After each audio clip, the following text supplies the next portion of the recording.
you see the players of today's basketball with that mindset to achieve greatness? It's hard to be hungry when you have.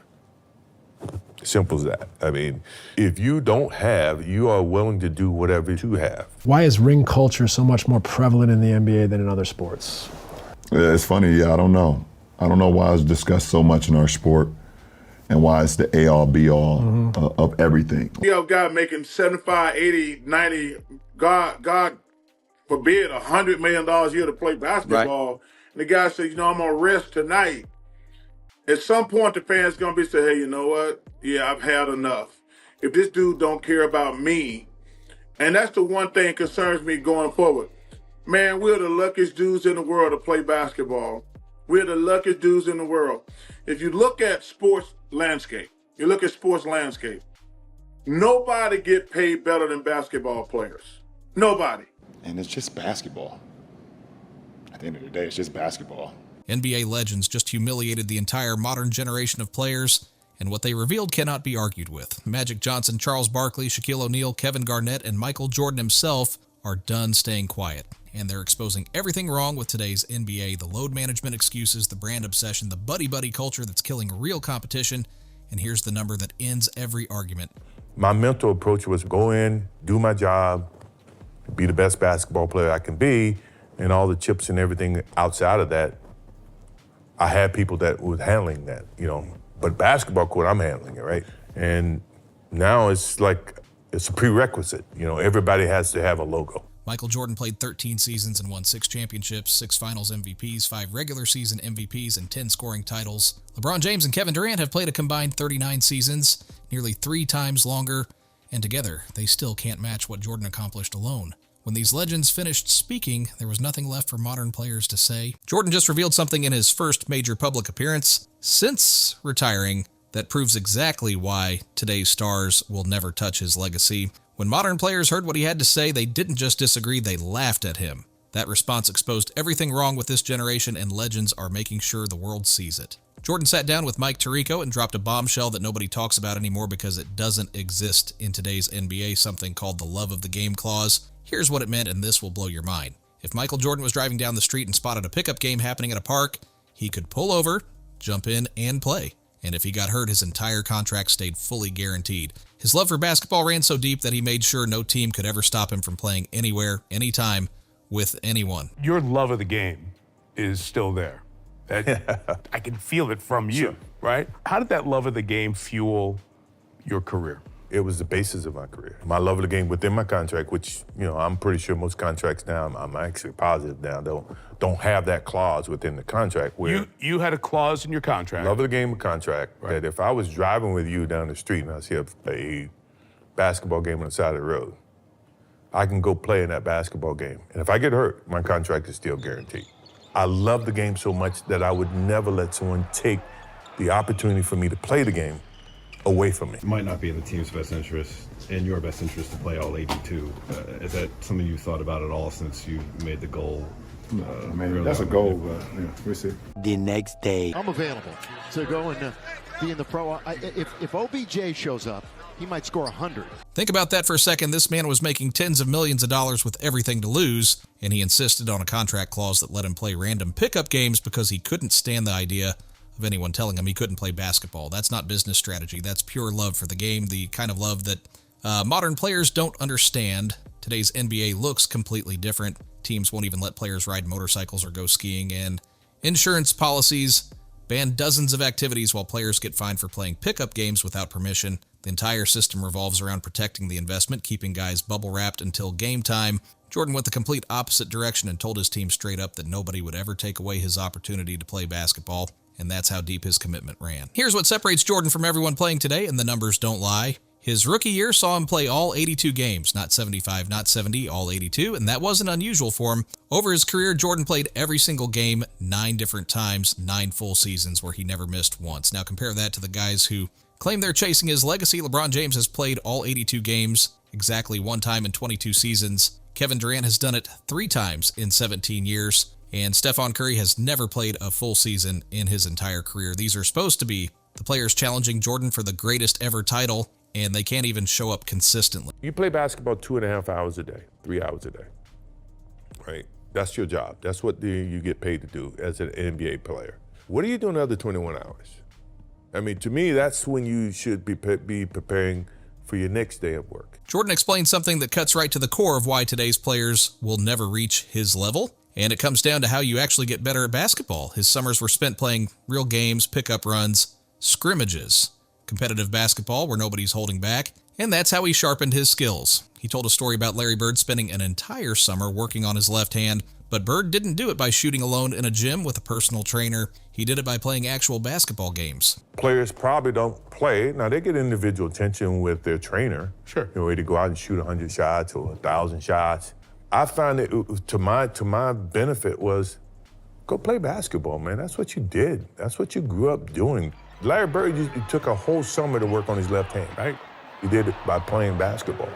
So real games force you to react, compete, and solve problems in real time with defenders in your face, and that's what builds greatness. Modern players have abandoned that approach entirely. They show up for individual workouts where they shoot 1,000 shots with nobody guarding them, working with personal trainers on specific moves in controlled situations. Sure, that helps, but it's nowhere near the same as competing and nowhere near the same as facing double teams and physical defense and having to figure it out on the fly. Here's a perfect example of this gap. A high-level executive from the Minnesota Timberwolves told Jordan that Anthony Edwards was struggling with double teams and didn't know how to handle them. Edwards is one of the most talented young players in the league with all the physical gifts you could ask for. And he hadn't figured out basic basketball strategy that Jordan's generation mastered. Jordan's advice was simple. Move without the ball, get into the post, find your scoring position before the double team arrives, act before they can react. So it's May. My season's been over. I'm a third-year guy in the league. I call you. Michael, what do I do from now until the season starts to get better? What are the things you tell me that are important? First of all, is your passion. You know, there's something about your passion or wanting to get better that drives that energy. I mean, when I say passion, that means if I have a love for ice cream, I mean, real deep love for ice cream, I'm gonna do everything I can to go find ice cream. Right. Or find that flavor of ice cream. What flavor, by the way? Butter pecan for me. Okay, good. Just so you know. Uh-huh. But in terms of, you know, if I had, basketball was that type of love for me. You know, I had to find a way to make sure I was the best basketball player I could be. You know, and I had a conversation this summer with a high executive at Minnesota, and he was talking about Anthony Edwards. Yep, Ant-Man. I heard during the course of the year that, you know, they were double teaming me. You know, he didn't know how to deal with the double team. Well, that's the highest respect that you can ever get if a team feels like they got to double team you. Now, how do you figure out a way to break that double team? Move without the ball, move into the post, get in scoring position so that the double team, you can act before the double, all those simple things. So, yeah, those are the types of conversations I try to have when players seek that information. Fundamental basketball that wins championships, but somewhere along the way, young players stopped learning this stuff because they're too busy working on their brand or their social media highlights, and the skills that actually matter aren't being taught the same way anymore. And that's when Jordan said something that explains the entire problem with this generation. It's hard to be hungry when you already have everything. When you don't have something, you'll do whatever it takes to get it through sacrifice and competition and work because you need it. But when you're already set for life before you prove yourself, that hunger disappears, and the desperation that drives greatness just isn't there. Jordan's approach was simple. Go in, do the job, be the best basketball player possible, and let everything else fall into place. He had people handling the business side and managing his brand, but on the court, that was all him. That's where he put his focus. That's where he lived. Everything outside of basketball came second, always. Now it's completely flipped. Players want the brand first. They want the logo and the signature shoe and the lifestyle before they've earned any of it. Jordan called it out directly. Everybody has to have a logo now. Everybody needs a brand. And yeah, he knows that's partly because of him. You know why, right? Well, I'm pretty sure I'm part of the reason why everybody tries to get a logo, but Brand, right? A brand. Right, brand Jordan. But the thing is that brand is established based on what I did on the basketball court. You know, I didn't put the brand before I put the work. Mm-hmm. You know, right. I put the work first, and then the brand evolved based on the work. Right. A lot of times it's different. You see it in every sport, not just basketball, football, baseball. Everybody's walking around with a logo and a hat, and I get it. But whatever I did here is never going to affect what I do on the basketball court. But do you think that's harder now for guys? There's social media and all this Yeah. stuff. So they got to cut through the clutter here a bit, right? Yeah, that's true. I like to think that if I was playing today, Right. I like to think that no matter what, my game is going to validate whatever I try to participate in away from the game. It's really tough for the kids today, and most of them do a great job of navigating what you are talking about. That's as long as you understand that this is always going to be what you're remembered for. Basketball and your love for basketball should always be pure. We would play this game, I've always said this, we would play this game for free. We did. And now we just so happen to get paid for it. Generationally, I like to think that most of the time that people will remember Michael Jordan based on what he did on the basketball court and not always the commercials that he did. The Jordan brand changed everything and showed players that basketball could lead to something bigger. But here's the thing that separates him from everyone else. His brand was built on what he did on the court. He didn't create the logo and hope people would buy into it. Championships came first. League domination came first. Becoming the best player on the planet came first. The brand followed. Work came first. Success came first. The brand was the result, not the goal.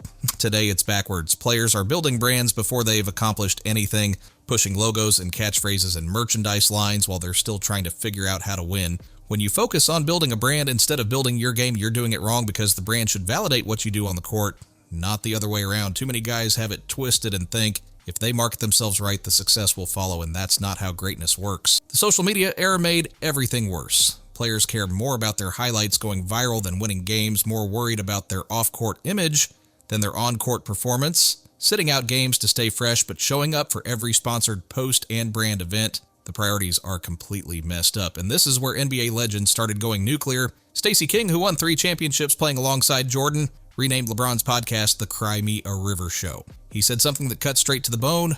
Great players don't have to tell people they're great. You let the fans do that. You let people debate it on talk radio and podcasts. When you start going around trumpeting that you're great and pointing out what separates you from everyone else, that's a problem. LeBron and KD and Steve Nash did their little podcast thing, and they always drag the legacy of Michael Jordan. What is it called? Was it Cry Me a River? Cry Me a River. I think Cry Me a River called, podcast? Yeah. Oh, my God. I tell you what, man, listen. I was watching Revisionist history, they should call it. Yeah, you know what, Mark? Great players don't have to tell people they're great. Yeah, that's true. You let fans do that. You let people debate it on talk radio and podcasts. Players don't have to do that. We all know you're great. You don't have to tell us. When you have to go around trumpeting that you're great and what separates you from all the other people that makes you greater than them, that's a problem. That's a problem. That's why I say it's a Cry Me a River podcast, because you're crying and moaning about what they said. And they were kind of sneak dissing MJ. If you really listen between the lines, they were talking about, Kevin Durant was talking about how longevity is more important than rings and all that other stuff. Being in the league basically for 20 plus years shows the dedication and the hard work that you had to do to stay here.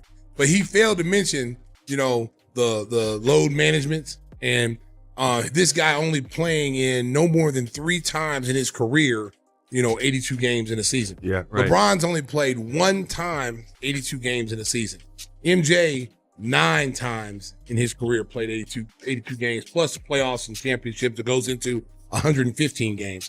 So to listen to these guys discredit the former players and how great they were to basically step on top of them to get themselves higher is really sad. The social media era made everything worse. Players care more about their highlights going viral than winning games, more worried about their off-court image than their on-court performance, sitting out games to stay fresh, but showing up for every sponsored post and brand event. The priorities are completely messed up, and this is where NBA legends started going nuclear. Stacey King, who won 3 championships playing alongside Jordan, renamed LeBron's podcast the Cry Me a River Show. He said something that cut straight to the bone.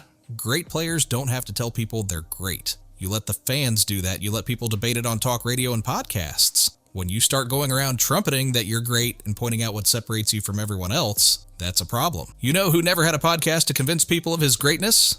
Michael Jordan. You know who never needed to sit around comparing himself to other players? Michael Jordan. Because when you're truly great, your game speaks for itself. Your rings speak for themselves. Your legacy speaks for itself. King exposed the biggest hypocrisy of all. Modern players talk about longevity like it's some incredible accomplishment, acting like playing 20 years proves dedication and hard work. But here's what they conveniently forget to mention. Kevin Durant has only played all 82 games 3 times in nearly 2 decades, and LeBron James has done it once in over 20 years. These are the guys lecturing everyone about commitment while sitting out games because they don't feel like playing. The load management excuse has been exposed as a complete lie. Players and teams claimed it was backed by science, saying that resting prevents injuries, extends careers, and keeps guys healthy for the playoffs. Sounds reasonable, but there's only one problem. The NBA did their own study and found out none of that is true. Joe Dumars, the league's executive vice president of basketball operations, put it straight up. The data doesn't show that sitting out games reduces injuries or fatigue. The only thing the numbers prove is that players are slightly less efficient on the second night of back-to-backs, and that's it. Not injured, not hurt, just a tiny bit less efficient.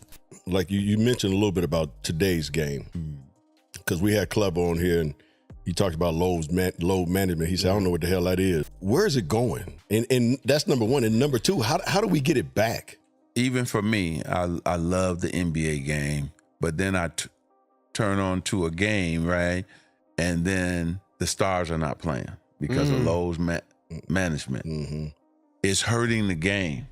Load management was never about health. It was about comfort, about not wanting to grind through a full season, about preserving energy instead of giving everything every night. The numbers tell a damning story. In the 1999 to 2000 season, 58 players played all 82 games, more than half the league just showing up and doing their job. Look at today and you'll see the years 2022, 2023, 2024, and 2025 have all set records for the lowest number of players appearing in all 82 games. Dozens of guys playing every night back then, compared to maybe a handful now, and this is with better medical care, better training methods, better everything. Players are playing less than ever. Here's something that should embarrass every modern star. At age 40, playing for the Wizards in his final season, Michael Jordan played all 82 games and averaged 37 minutes per night. Those minutes in today's NBA would lead the entire league. In 2022-23, no player averaged more than 37 minutes per game, which means a 40-year-old Jordan was giving more effort and availability than superstars in their prime today. Jordan didn't have private jets for every road trip, didn't have teams of nutritionists and sleep specialists, no cryotherapy chambers or hyperbaric oxygen tanks. He played in an era when teams flew commercial, when practices were harder,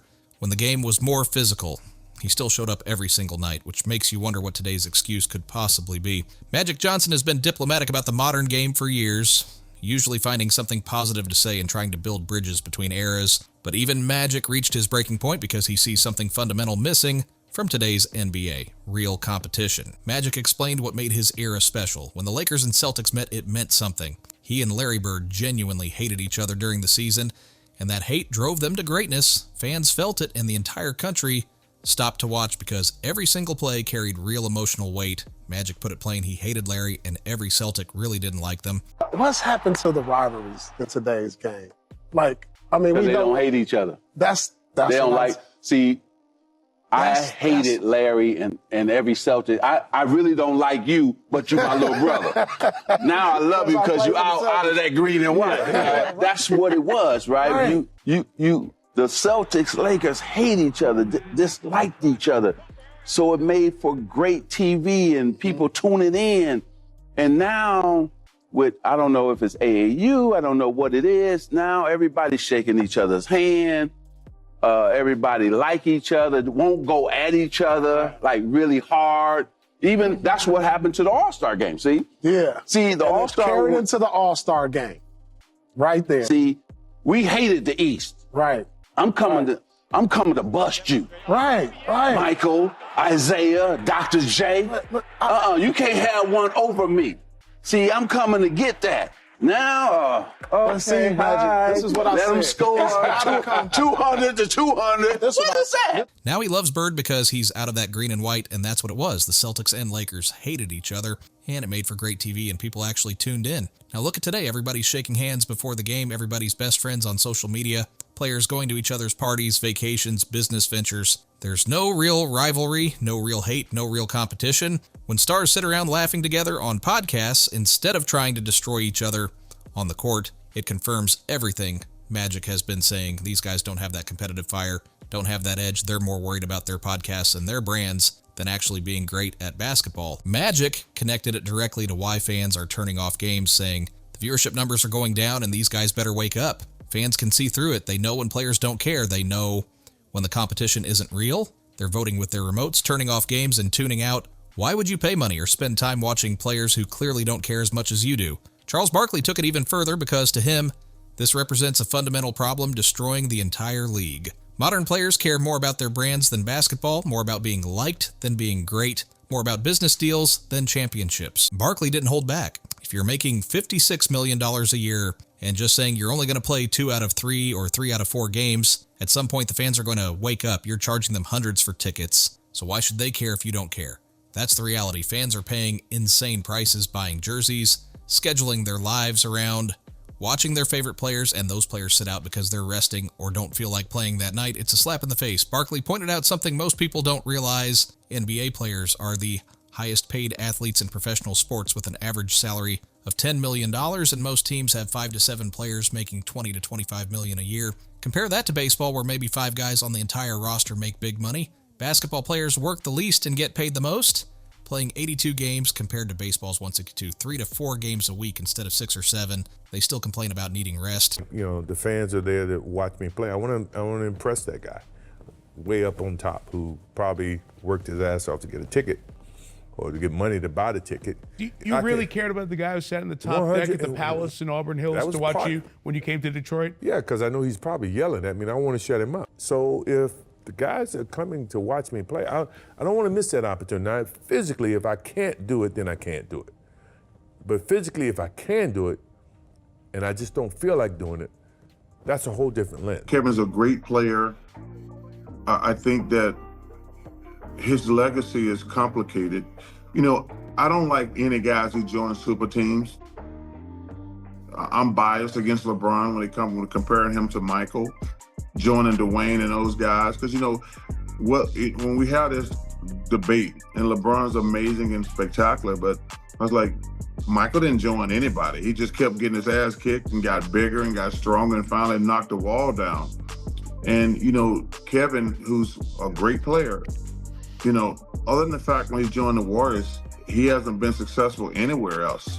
And I don't hold that against him, but he wants to be considered in that list. He's not on that list.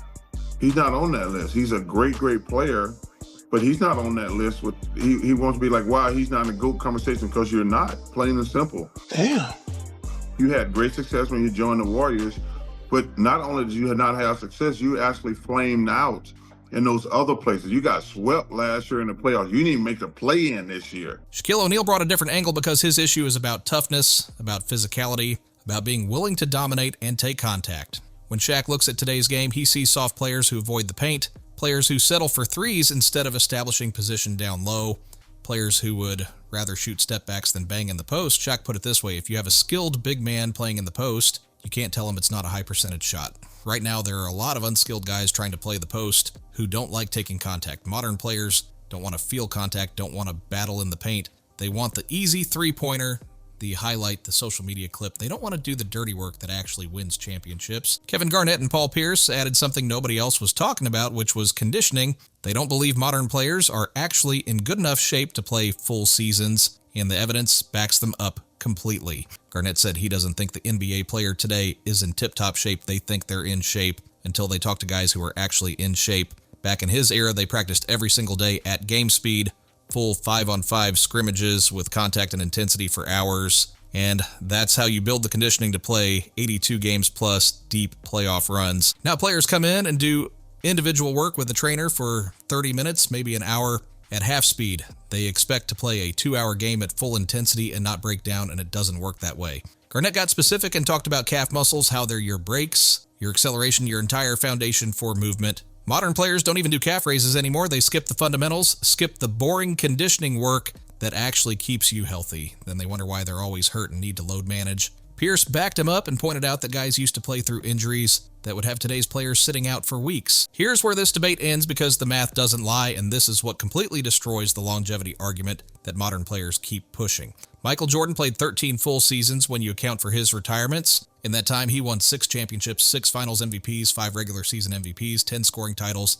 and 9 all-defensive first-team selections with a perfect record in the finals. The most dominant peak in basketball history. Now look at Kevin Durant and LeBron James combined. Between the two of them, they've played 39 seasons, nearly 3 times as long as Jordan's career, almost 40 years of professional basketball. What do they have to show for it? 6 championships total, 5 regular season MVPs combined, 6 finals MVPs, 5 scoring titles, and 5 all-defensive selections combined. Read that again. In roughly 1/3 the time, Jordan accomplished more than Durant and LeBron combined. That's not an opinion, that's not a debate, that's cold hard facts. Twice the time and half the results, that's the reality of longevity versus greatness. Jordan wasn't interested in being good for a long time, he was interested in being great every single year he played. His former teammate, Artis Gilmore, once told rookie Jordan that if he wanted to play a long time, he needed to stop diving for loose balls, stop going so hard, preserve his body. Jordan's response was perfect. That's crazy. That's what basketball is all about. He wasn't thinking about year 15 or year 20. He was thinking about that night's game and that year's championship.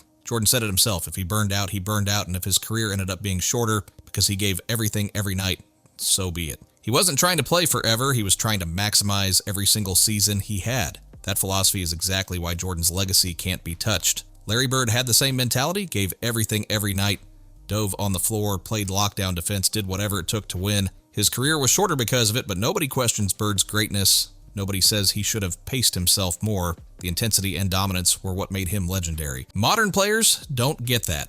They think they can pace themselves for 20 years and somehow achieve the same level of greatness, but it doesn't work that way. Greatness requires sacrifice, requires putting everything on the line, requires caring more about winning than your body feeling perfect. Jordan understood that. Kobe understood that. The legends who built this game understood that. But somewhere along the way, this generation lost it. They want the glory without the grind, want the legacy without the sacrifice, and that's why they'll never reach Jordan's level. That brings us back to where this started. When the NBA needed to fix what's broken, they called Michael Jordan, not the active superstars, not the guys playing right now, a man who's been retired for over 20 years. His name still carries more weight than anyone in the league today. His message about competing every night, respecting the fans, and loving the game more than the money resonates in a way that current players' messages never will. Jordan doesn't need a podcast to defend his legacy, doesn't need to sit around comparing himself to other players, doesn't need to convince anyone of anything, because when you're truly the greatest, your work speaks for itself. 6 championships, perfect finals record, 10 scoring titles while making 9 all-defensive teams,